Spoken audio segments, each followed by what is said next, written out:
because my team members first need to know that as a leader, okay, I can count on him, I can trust him, and he genuinely cares for me.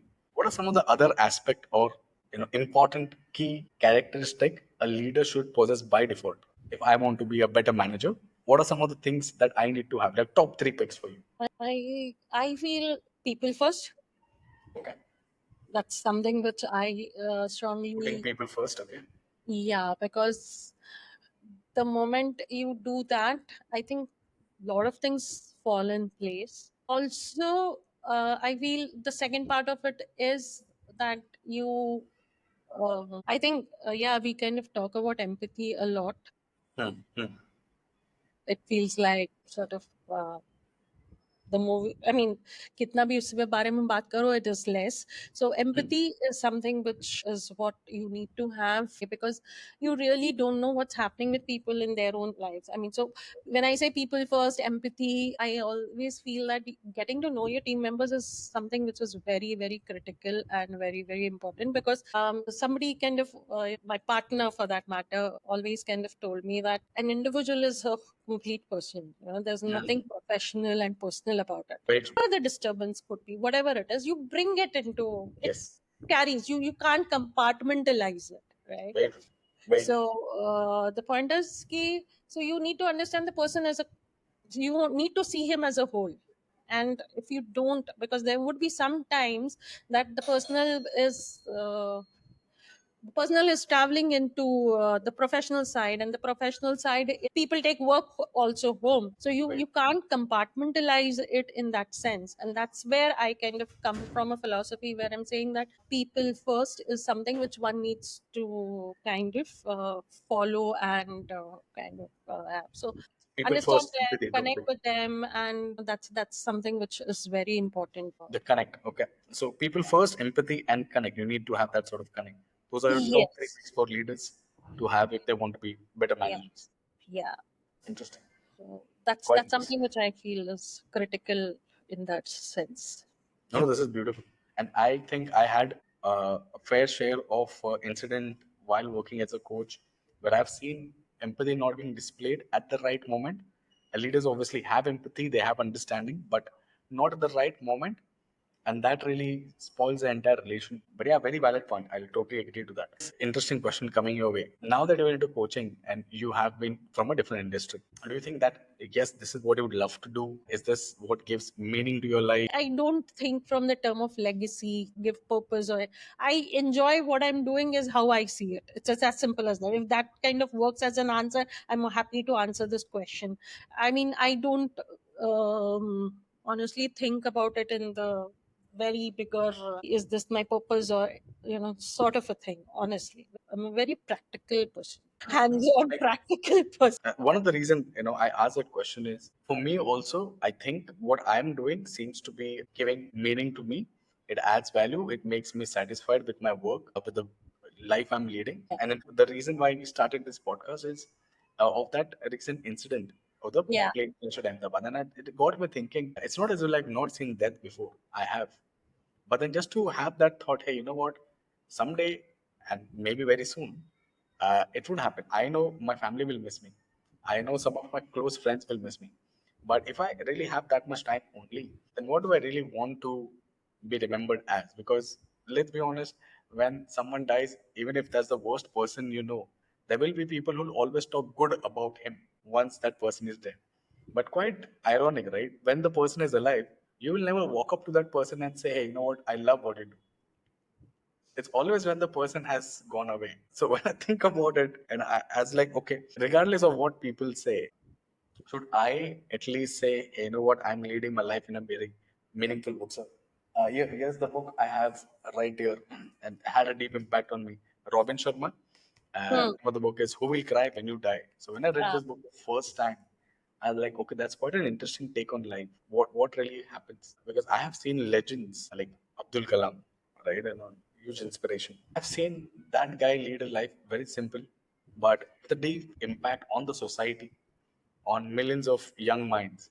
And I'm like, okay, can I become like him? Maybe. Should I become like him? Aspire to.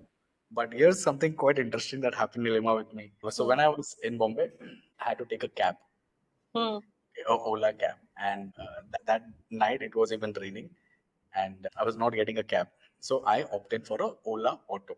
Now this Ola Auto guy came in, and this uncle was in his possibly 72, 70, cross age, very old uncle, and he gets his rickshaw. I sit in, he drops me near the house. I'm trying to pay. My bank service is not working. I don't have cash. So I tell him I'll just go back home, get the cash. And he said, yeah, perfectly all right. So I get my my debit card, go to the ATM, it's not working. Go to the second ATM, it's not working. Go to a third ATM, which is almost a kilometer away from my home. Get the cash, give it to him. Now here's where the magic happened. And it costed me about some 100 rupees was the original fare.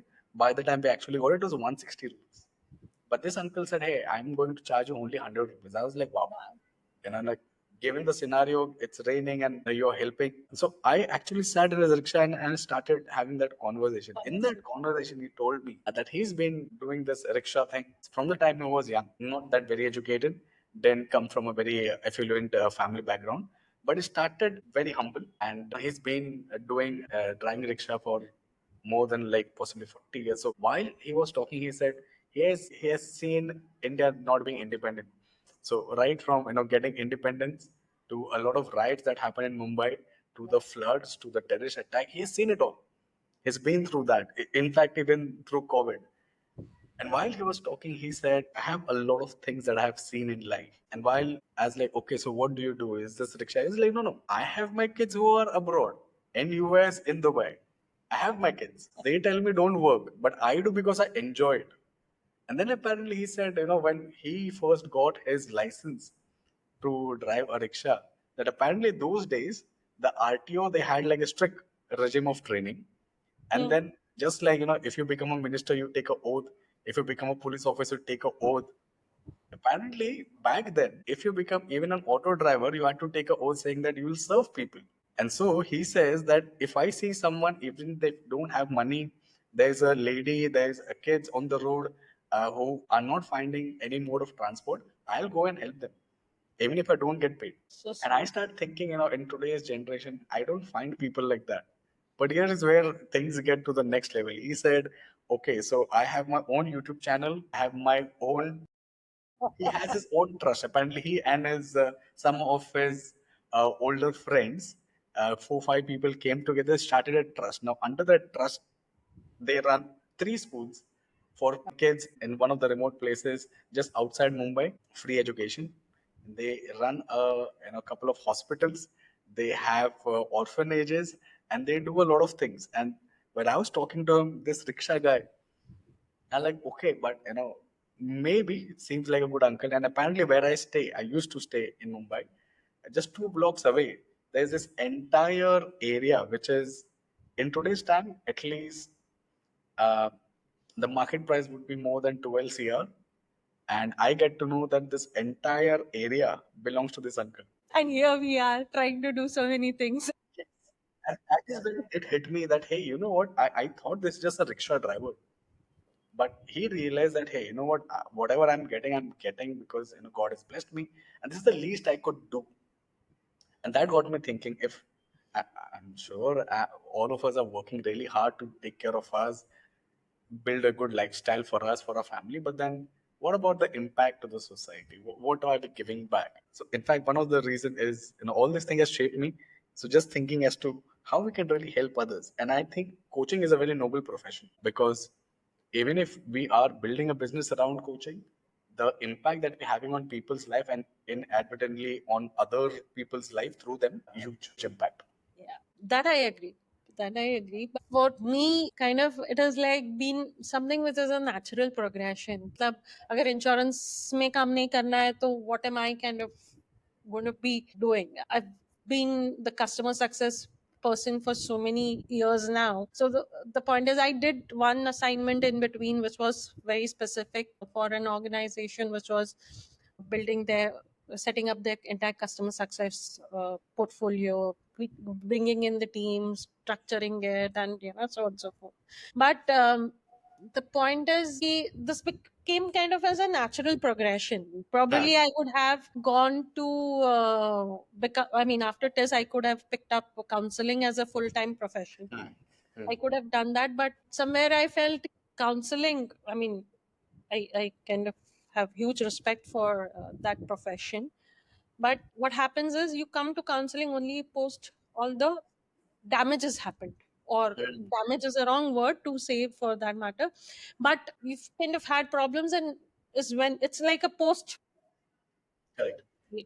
it's sort of catharsis in Hmm. so many ways, right? And coaching acts as a prevention, is Hmm. how I see it, right?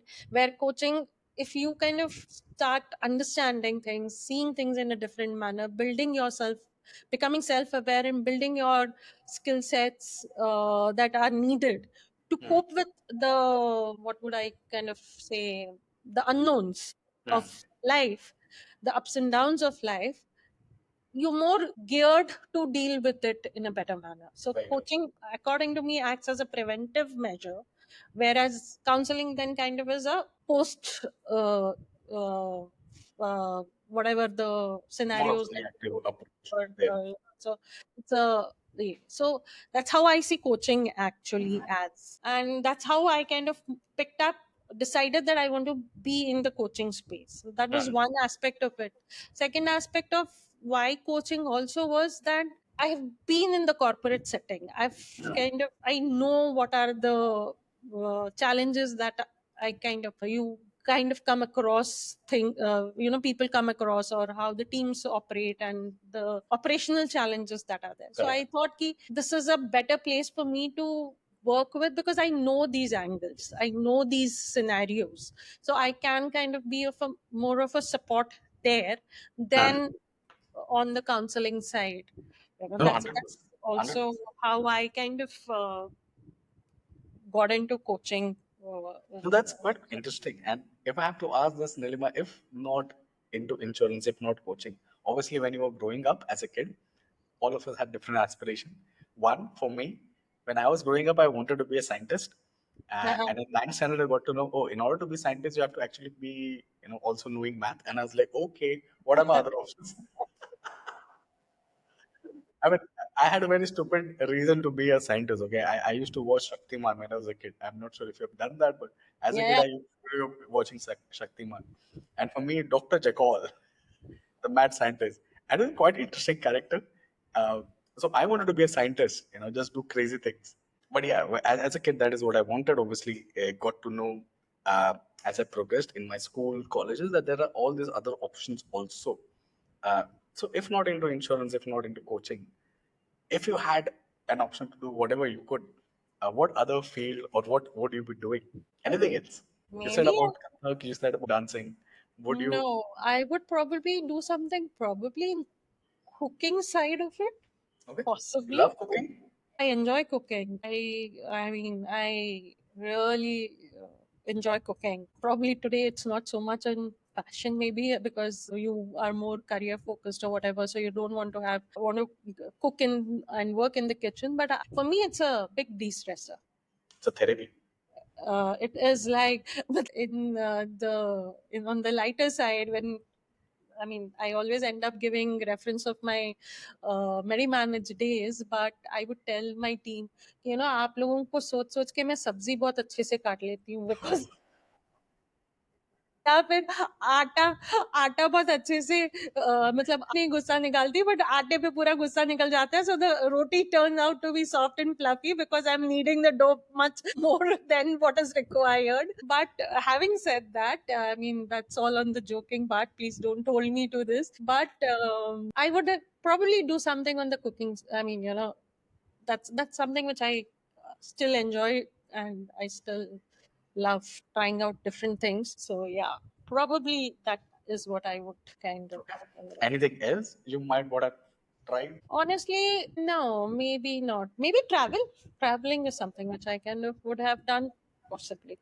That's I mean, people these days, do a lot of vlogging around cooking, around traveling, and they also obviously they enjoy life. They get to explore a lot of things, and they also are sort of making decent money out of it. But if, I mean, obviously this was not an option back when even I was growing. This was not very popular options as a career, but today it is. So if you think, this was an option back then, would you possibly had your own YouTube channel, cooking on traveling? No, you just do it for yourself.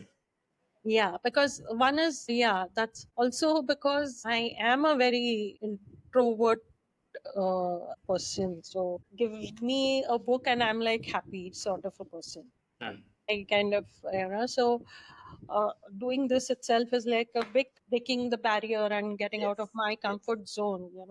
So that's something which is the scenario. So, and also today I'm doing it because I'm trying things. I mean, Hmm. as I said, today I'm in a much comfortable space with myself also. Hmm. So, I'm kind of comfortable to sit in front of screen and talk and share. Back then, no, not for sure, not. I was not that evolved or not more. I mean, not enlightened enough, probably to do that. That's something which I would probably not. But I've seen your content, and on LinkedIn at least, I've seen your content where right in front of the camera, you're talking about leadership, different aspect of leadership, whether it's emotional intelligence, delegation, and certain important aspect like this. And to be really honest, those are really good.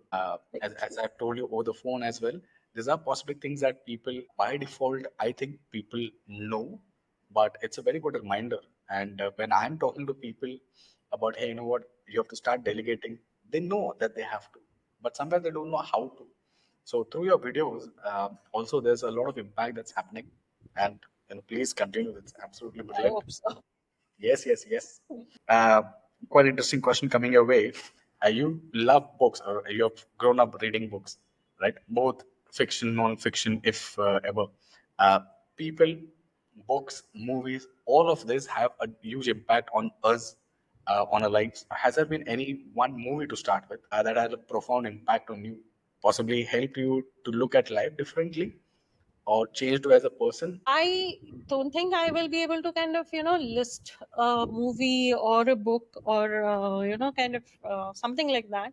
But I kind of really would want to quote one of my professors in college. I think when I went back, uh, also there was somebody who kind of shared the same thought with me. When we were studying, one of our professors made a statement that you want to become a good counselor, study books, I mean read books, read academic books, read the published papers and so on and so forth. But if you really want to become a great counselor or you want to connect with people, read literature, watch movies, read Hmm. poetry, appreciate art, as in art in the sense of the paintings and the performing arts and so on and so forth, because that teaches you a lot, Yep. right? Unknowingly it teaches you a lot. It's not in so many direct ways that one movie will have a massive impact on you, or you take different aspects of those movies and they stay with you. So she had kind of say the same thing, okay, read Shakespeare, because it's like so amazing with so many different layers of emotions, different layers of relationships and so on and so forth. Or look at the adaptations that have been there. Correct. So different genres, different books, different like spy thrillers teach you so many things. Even, I mean, for that matter, I mean, the MNBs have taught me so many things. So I'm just saying there's no one particular book or a movie or but overall my learnings have come from these different places, is how I kind of look at it. Amazing. If you had to recommend at least a book for people to possibly get started with, especially on leadership, someone is like new to leadership, getting into first time leadership role, manager role, and they're like, hey, there's so many things to learn about leadership, but where do I start? If there is one book they can pick up to say, this is where I need to start, which one would you like? Okay, then there's this making of a man. Julie Zoho. Yes, Okay, yes. got it.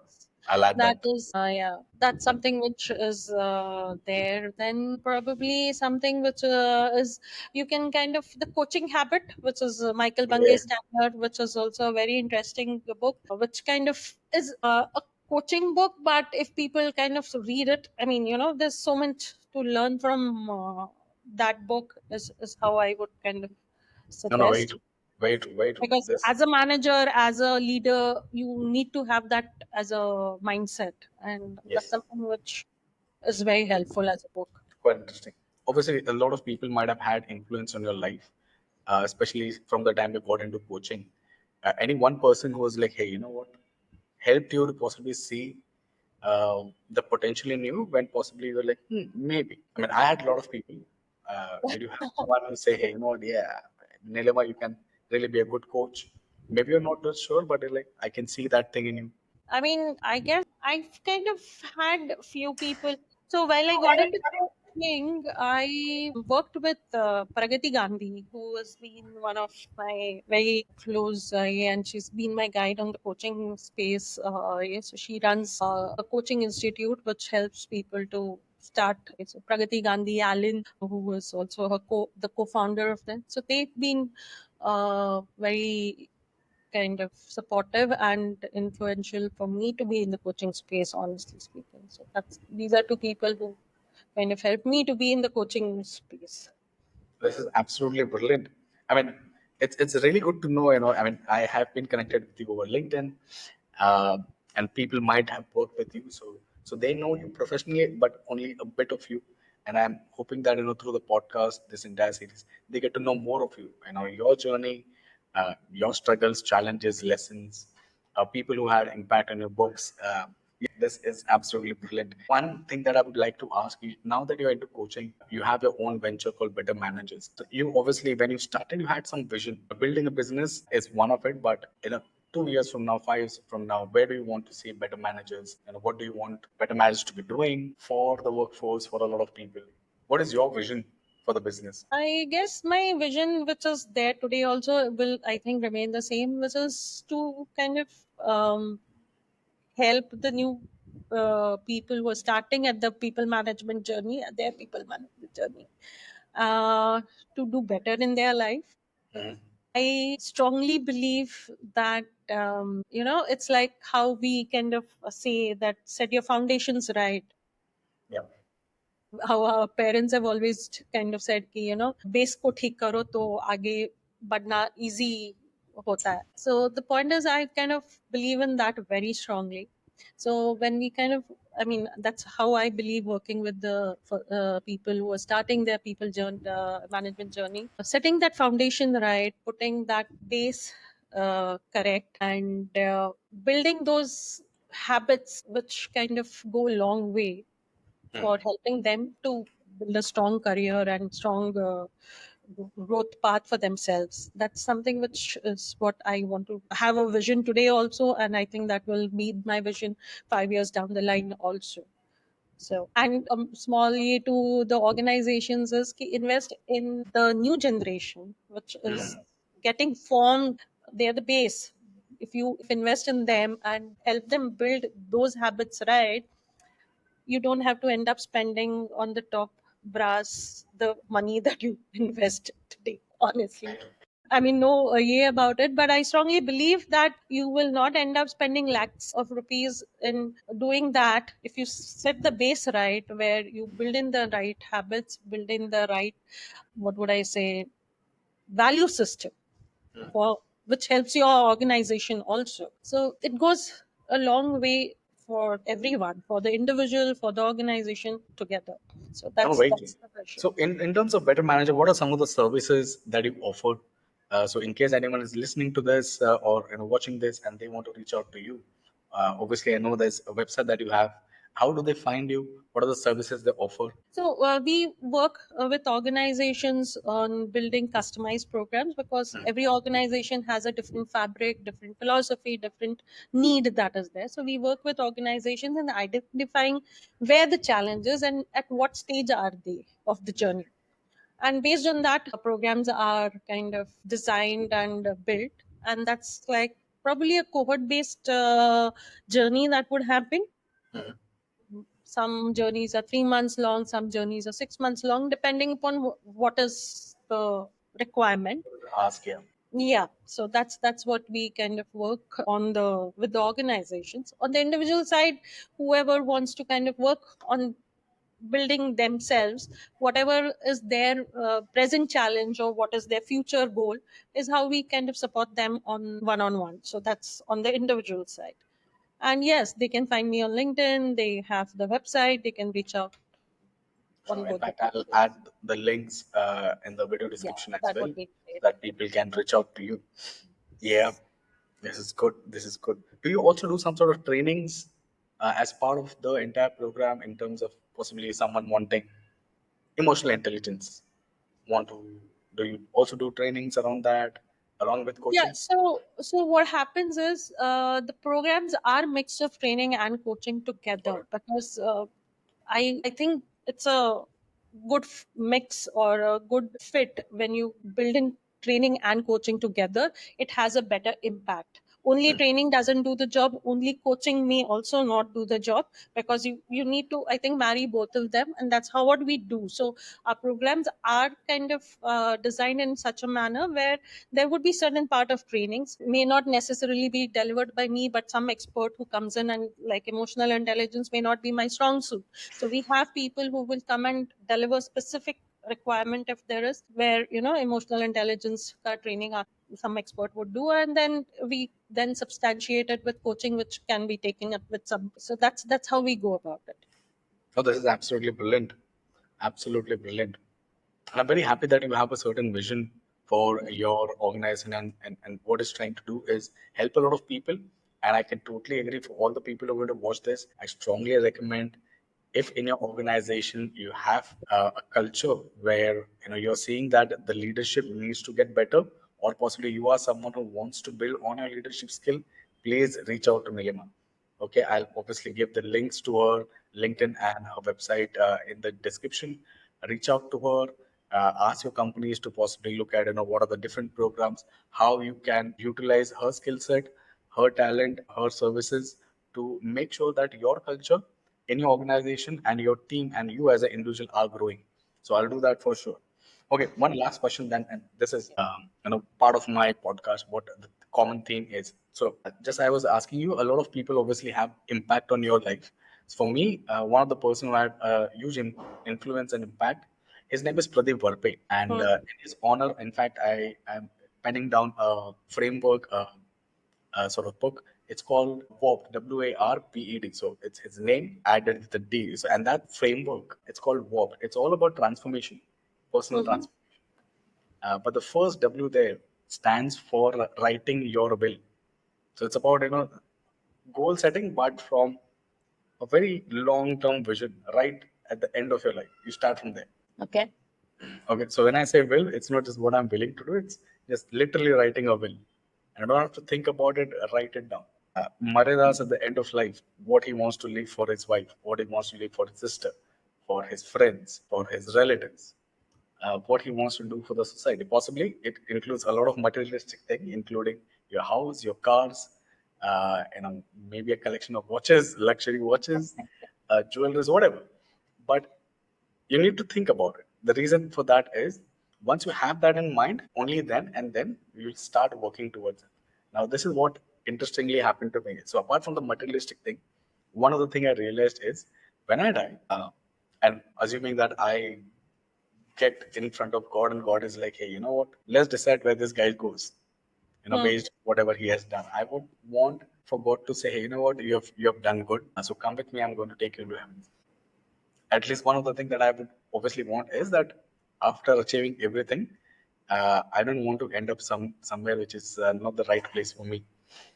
So obviously, I want to be there. And then because I know this is what I would want, and recently I was, being a Christian, I was reading that there's a book right there. It's called Friendship with God.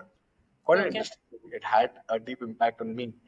And I was like, okay, how do we build that sort of a relationship with God? Be a friend with God. When I started reading that, I was like, okay, if that is what I want, at the end of my life, I want to be friends with God. I want to have a relationship with God. Everything that I'm doing, from the time I wake up till I go to bed, am I doing the right thing? Am I leading a life which is meaningful, on purpose, which is going to eventually help me achieve the will? If not, then why not? What are the things that are stopping me? So it helps us to realign. If you've never thought about it, I do recommend that you please try. In fact, not just for you, for all the viewers, think about it. Obviously, when the framework is complete, I start penning it down. I will put it out there. But that's an interesting question to think about. What is Nilima's will? And if you have to write it down, what happens when we reach the end of life? What do you want to give to your family? Like recently, when Ratan Tata passed away, quite interesting. When his will was read out, there was something even for his pet dedicated. Even his pet got something. His assistant, Shantanu Naidu, he also got something. The driver, the chef, people who have worked with him, they also got something. I'm not saying in terms of only materialistic thing, but that is what people remember him for. So I know that you said you are taking life one step at a time. But if you had to write it down, do think about it. What would be your will? Yeah, I mean, I've really not thought about it, but yes, I guess I need to think about it. All right. I think it could be as simple as okay, better manager. You're doing this for 5 years. You want to impact maybe 100,000 lives, right? 100,000 lives in 5 years, right? That is your vision. That is where you want to see. But obviously, through that, even if you're not there, then what happens? There has to be someone who's carrying on that legacy, still going out as part of better manager with the same sort of passion to impact people's life, doing those sort of training and coaching and reaching out to many companies, saying that you know what, this is what Nilima's vision was, and although she's here, not here, I'm going to carry it forward. Something of that sort. So, quite interesting question, but I'll leave that for now. But A do lot think to think about it. about. Do think about it. Lot to Okay. think. Any last messages to our viewers? No, it was actually fun talking to you. I think that's something which is interesting, and that's, I mean, I really don't have anything more to kind of say. I mean, listening to whatever you said right now about the will, and that has actually got me thinking. So probably I need Yes. to think a lot. Oh, yes. In fact, I'll tell you, one of the funny thing that happened to me, Nilima, is I was talking about writing a will to a very good friend of mine. Yeah. And he said, "Don't act up like an LIC agent right now. You are scaring me to death. You're talking to me about dying and asking me to think about it, which is very unpleasant." He said, "I don't want to think about it right now. I have a long life. I know I have certain things. I've taken a loan for 20 years, so I have to first pay off that loan. I have a car loan. I have to get married. I need to have kids. I need to do this and do that." And It's a long list. I had a very simple question. How do you know you're going to live 20 years? And it's quite interesting because now that I'm writing down that will, if something even happens to me in 1 year, I know this is what I wanted to eventually do in my life.